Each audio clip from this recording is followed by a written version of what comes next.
Okay, so about a week or so has gone past. I've just finished off making that little casement window, and I'm getting back on the knife. Now, I wasn't happy with the finish. Not the colours, but these pits. Didn't like them at all. I think they spoilt it, even with the colours. So we're going old school.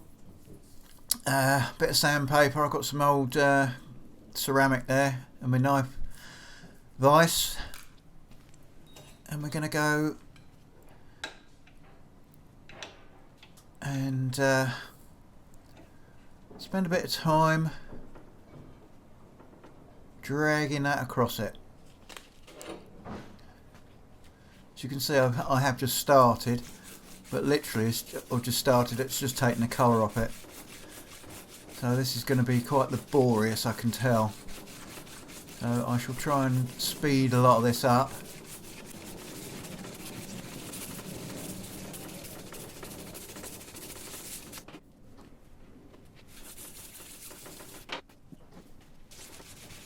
It's not coming on particularly fast. But it is doing something, but it's damn hard stuff, I tell you. And it sort of marks.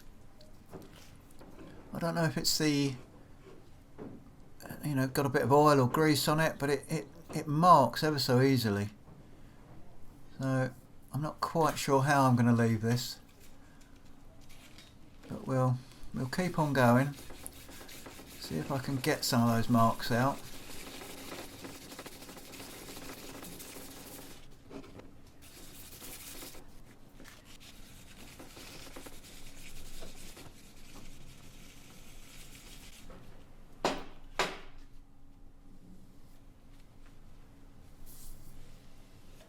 I say it's a peculiar stuff, this titanium.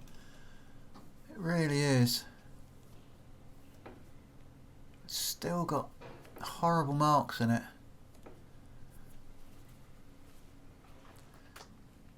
I don't know if you'll be able to see that they're still there.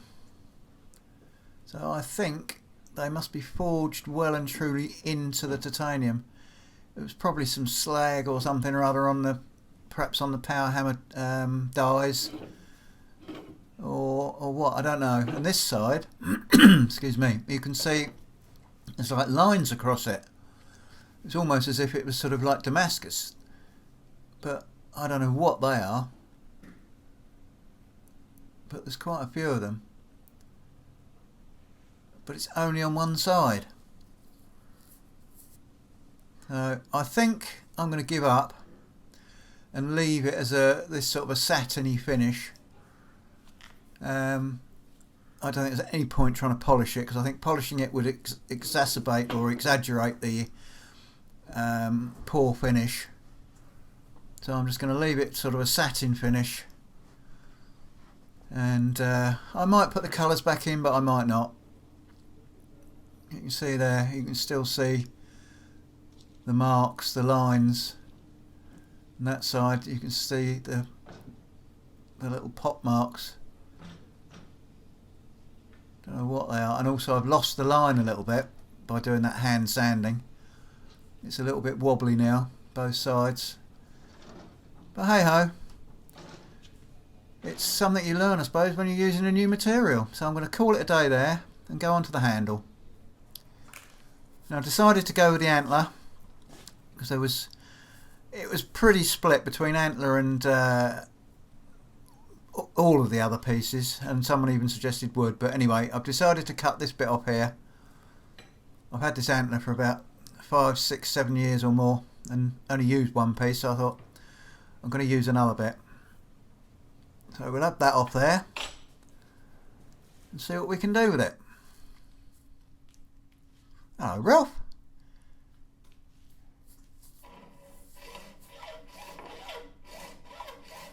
I can't remember what this antler's from. I've got a feeling it's red deer, but I'm not 100% sure. So a friend of mine gave it to me years and years ago. I've got a pair of them, and I've hardly used them. It's almost like they're too good to use in a way. but we'll have a go. That's really dense. And most antlers, or a lot of antlers around here, have like a big spongy bit in the middle. This is pretty solid almost all the way through. Hardly any sponginess in there at all. And that black was just off the hacksaw blade, had a bit of grease on there. So that's what we're going to use. I need to modify the angle of the end, but I can do that easy enough. Be something like that sort of idea. So I'll just tape the blade up, try and protect it a little bit. I don't want to get any more marks on it, and I've changed the angle of the antler. Now I've got to just shorten this down a little bit. You can see I put some nicks in it for the epoxy to hold on to, but I need to shorten it because it's just going to be that little bit too long for the shape of the antler for it to go in. So I'm going to have a go with my cutting disc. I'm hoping as it's because it's so thin, it'll cut reasonably well. But when it was in its full inch and or 30mm, whatever it was, inch and a quarter round, it would not cut. You can see there it's bouncing off of that. But it's going through, surprisingly. A lot quicker than I expected, so that was good. Whether the effect of the heat has had some effect on it, I don't know. But anyway, it's cut. I think what I might do is just put a few more notches in it, just so that the epoxy's got a little bit more to grab onto.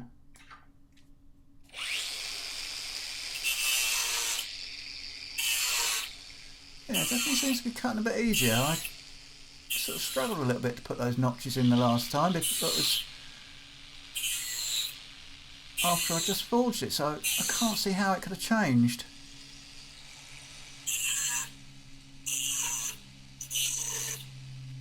Anyway, seems to be doing the trick.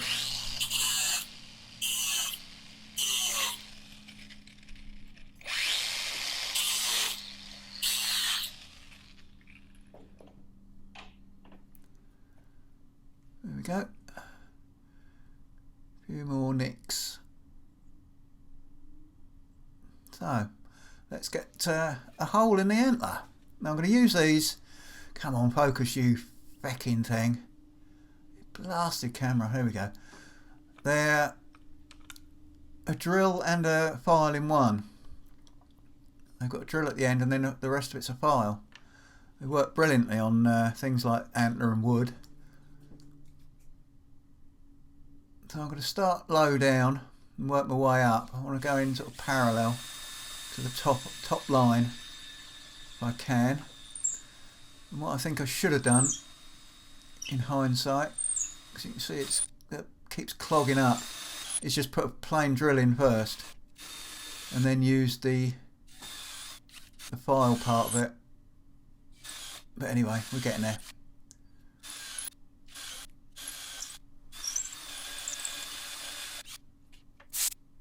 You get the idea. They work brilliantly. Oh, come on, focus, you stupid camera.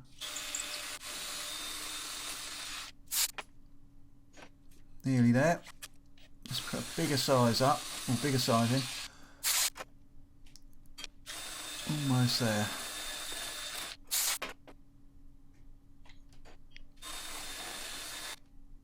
I don't want to go too big because, as I say, it's very close to the surface on the top line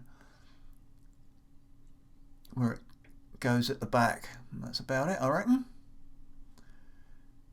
Yeah, that'll do it.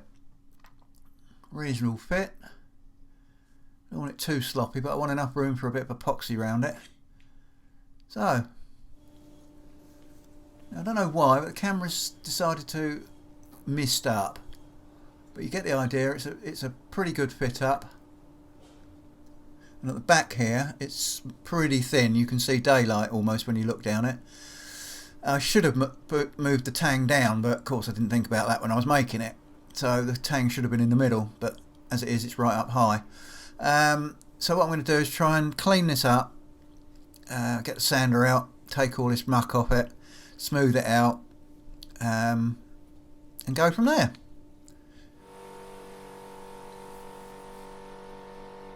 So I've just got these Rollock, I think they're called Rollock twist-on sanding discs on the air tool, and I've got a fairly fine one on. I don't want to leave too many marks, but I want to take off all that dirt and grime and all the nasty marks in it. That's pretty good. Now I'm going to use a conditioning disc, which is sort of a bit like a Scotch-Brite, that type of material, but it's a bit coarser, or a bit tougher, I think, probably. And it works pretty well. Gives a nice smooth finish. Don't know if you better see it. Bit of focus. See, it's quite rough at that end, and it's a lot smoother at that end. Obviously I need to do quite a bit more work, but you get the idea. It smooths up nicely. So I spent a bit of time doing that. Didn't want to bore you with it, and I've sort of leveled it up where it's going to go, so that when I put the blade in, it's going to sit upright. So let's get some epoxy on the go. It's so blasted cold in here at the moment. The epoxy's gone like treacle, so it's going to take me a little while to squeeze this out. Those of you who watched my other video, or other videos of mine, will see I've seen this trick before, using the Ziploc bag to mix your epoxy in. If you haven't, well, here's your little trick for you. Put your epoxy in a Ziploc bag, squidge it about. It's very difficult at the moment because it is so blasted cold, but when it's warm it's a lot easier. You squidge it all around, and you finally take it down to a corner. I would have taken it to the bottom corner, but I ripped it because it's so blasted cold. Get it all nice and mixed up. Push it around, and all you do is simply put a nick in the corner, or nick the corner off if you're doing it from the bottom, which I should have done, and then simply squeeze it out. As you can see, it's gone like absolute treacle. This stuff is normally pretty runny, but not today.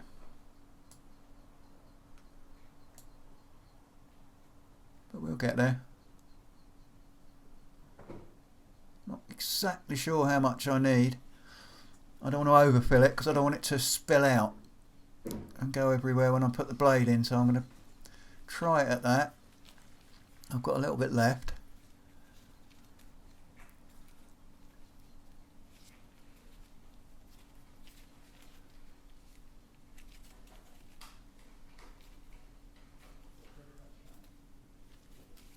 No, I'm not going to leave it at that. I'm going to put a little bit more in. I was lying.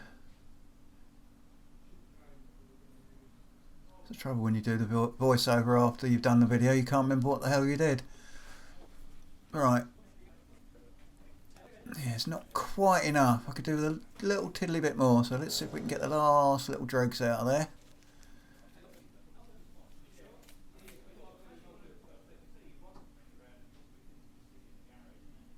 That's better. That's pushing it up.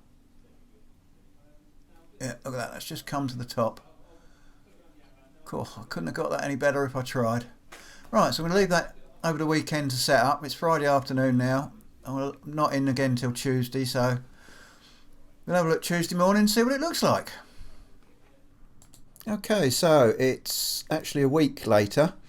It's Friday again. I've been busy this week, so good news and bad news. Good news is it's solid as a rock. Bad news is it shrunk back a bit, which I didn't expect, the epoxy. So I'm going to do something on here that I've only done once before on an antler handle, and that's put like a lead button. Well, I don't know what you'd call it. It's not quite a bolster, but lead round it anyway. So let's get a bit of this tape off. I don't want to have that in the way.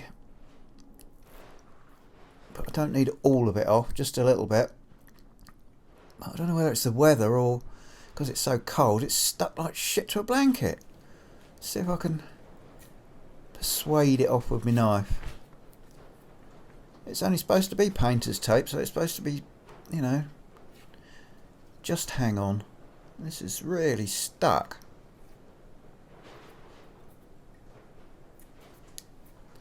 Well, we'll get it off eventually. So what I'm going to do is, so I've done it before. I did it on it was a handle on a bottle opener. The opener's opening challenge I did, I don't know how long ago, a year or so ago, maybe more. I made a bottle opener with a antler handle, and to finish the transition off, I did the same as I'm going to do here. Poured some solder in between, and it worked quite well. So I'm going to give it a go and try this other tape. This is a different roll, but that is just as sticky. I don't know what's going on here. I know it's cold, but I wouldn't have thought it would have made it go that sticky. Anyway, let's see what we can do.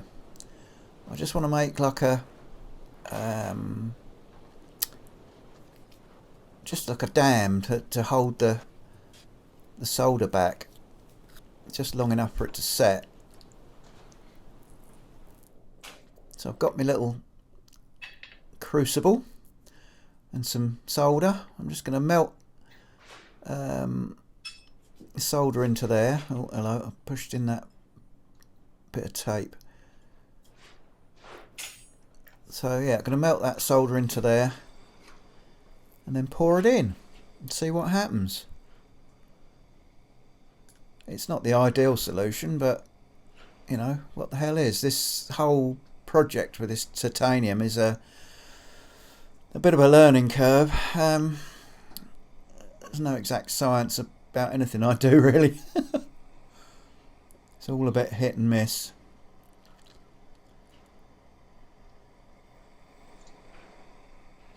I can't even remember where I got this solder. I've got loads of these big sticks of it.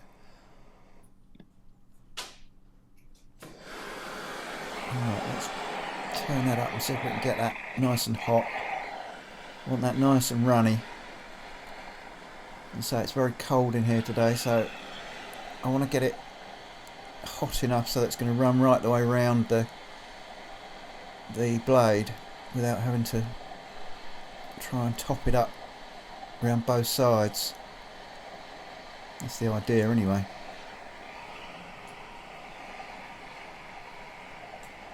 It's almost there.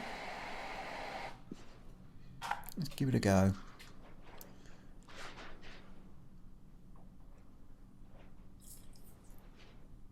That's running quite nicely, but it's also going off very quickly. Sorry, you can't see me pour that bit, but that's just about topped it up. I need a little bit there, but I don't think I've got any left. No. Never mind.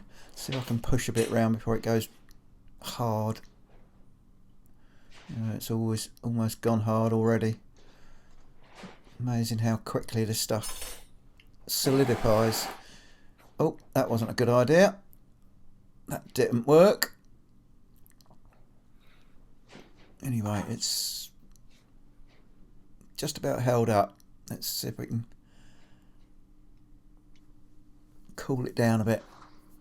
Oh, it's a bit stuck there. Let's see if we can get that out off my soft jaws.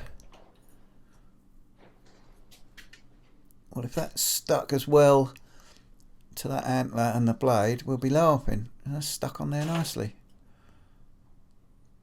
Yeah, got in every little nook and cranny, that did. It's still a bit on the warm side. I think it's cool enough we can take the tape off. When I first did this, I was actually amazed that the tape didn't burn, but it doesn't, as you can see, not unless you set it light with a blowtorch. Alright, we probably get the idea. it's formed a nice little transition. So we've just got to grind it all up or file it up. Come on, focus, you fucking thing. There we go. You can see there. Just got to tidy that up with the file. It's still, yeah, a bit warm, but we'll give it a go. And with it being sort of solder, it's very easy to file. So you have to be a bit careful not to go too mad.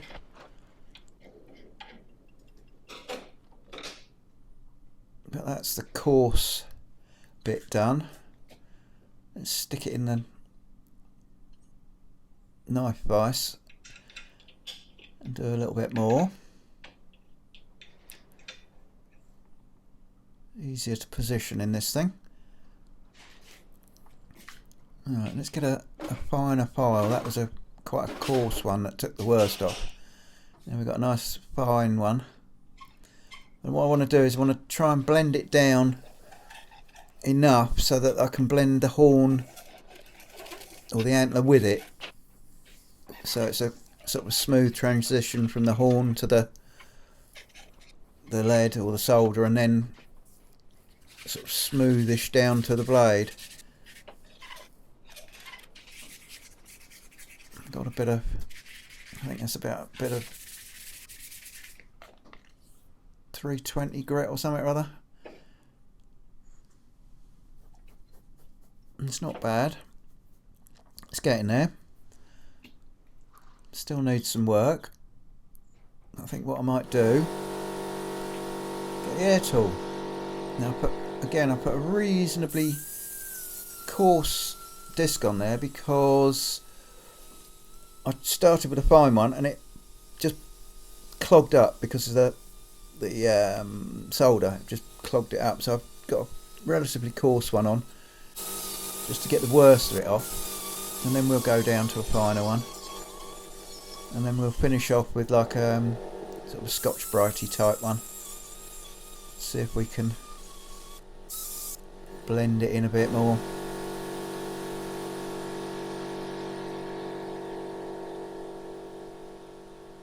Yeah, it's getting there. Slowly. So there we go. That's the sort of thing we're looking at. You can see it actually makes quite a nice little feature. Although I've got a blemish there. I think it must be an air bubble or something or other. Or maybe where I poked it when it was going cold, but it's too deep to file out, and I've messed up the blade a little bit there with me sandpaper, but you get the idea. It sort of makes just a little bit of a transition. So I've got some 600 now, and I'm just going to put it back in the file vise and give it a bit of a go with some 600, see if we can try and finish it off completely.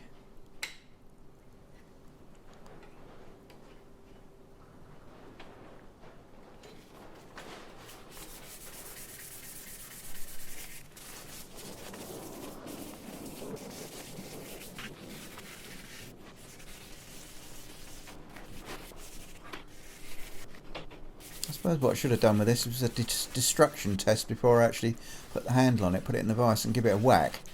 See how strong this titanium is. I might make another one at some stage just to do that with it. Just draw a piece out just to see how tough it is. But, yeah, it's quite nice. It feels nice and smooth now. So all I've got to do now is put the edge back on it that I took off when I did all that hand sanding. So it doesn't need a lot. It's not completely blunt, but it's definitely duller than it was. So I've got the finest stone on there, which I think is 1600 or 1500 grit. We're just going to give it a couple of rubs, just gently, to try and put the edge back on it. I don't know how easy or difficult it will be with this tool, but it looks like it's actually putting the edge back.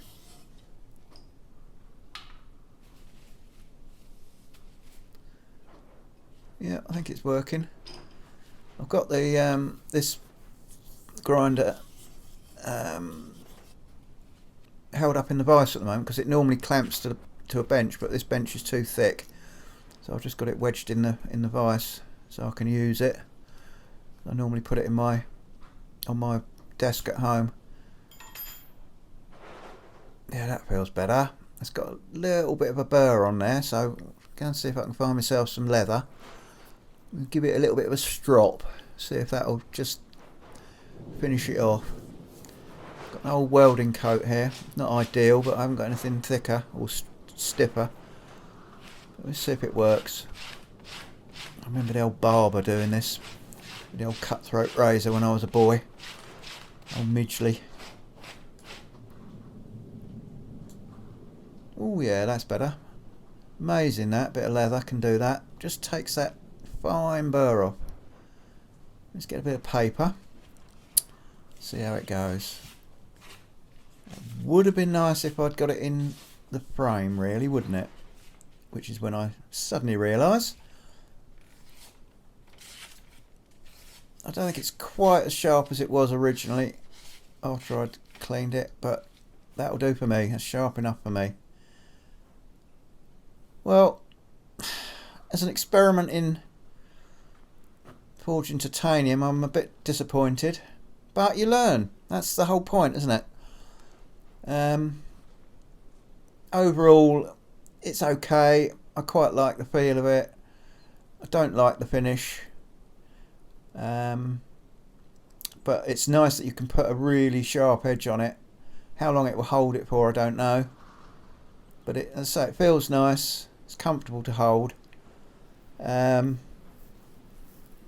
so I don't know whether to put the colour back in it now or not. So here we are. Have a look at it outside in the daylight. It looks completely different in the daylight, to be honest. You don't notice the bad finish quite so much in the daylight, but of course I know it's there. And I don't know if putting the colour back in it would distract you from it. I suppose it would, but then you'd be looking at the colours and see the poor finish. So I don't know. Anyway, that's titanium. I'm not sure if I shall make another one, but it's turned out okay. Bit of an experiment. So anyway, hope you all have a good Christmas. Thanks for watching, and with any luck, we'll catch you in the new year with something different.